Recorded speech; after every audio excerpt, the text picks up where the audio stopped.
Good afternoon, মশাই কেমন আছো? তো সকাল থেকে একটু ভিডিও করার টাইম পাইনি, আজকে একটু ব্যস্ত ছিলাম। তার মধ্যে গ্যাস শেষ হয়ে গেছিলো। এই না কী করবো বলো, টুকটাক কাজকর্ম সেরে পুজো টুজো দিয়ে একটু বসলাম, বসে তোমাদের সঙ্গে কথা বলতে বলছি। তার মধ্যে কী বলো, সকাল কিছু রান্না করিনি, ভয় লাগছে শেষ হয়ে যায়। মেয়ের সকালে রান্না থাকে, এই ভয় করে শুধু ডাল করেছি, ভাত করেছি, তাও সব প্রেশারে। আবার এখন আমার কর্তামশাই এলো, এবার শুধু ডাল দিয়ে খেতে পারে না, ডাল নয় কিছু সবজি দেওয়াই রয়েছে, সবগুলো সবজি দিয়ে ডালটা করেছি।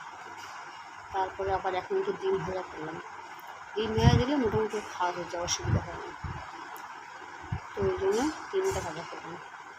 আবার আজকে একটু ভাবলাম যে একটু বেরোবো, সে আর ইচ্ছা করছে না, ঘরে কাজকর্ম সারাক্ষণ আমার আর ভালো লাগে না যে বেরোই, একটু বেরোনো হয়নি। তাও বিকেলে বেরোতে পারি কি দেখি, ইচ্ছা আছে বিকেলে বেরোনো, সকালে তো হলেই না কাজ করার জন্য, বিকেলবেলা ইচ্ছা আছে বেরোবো।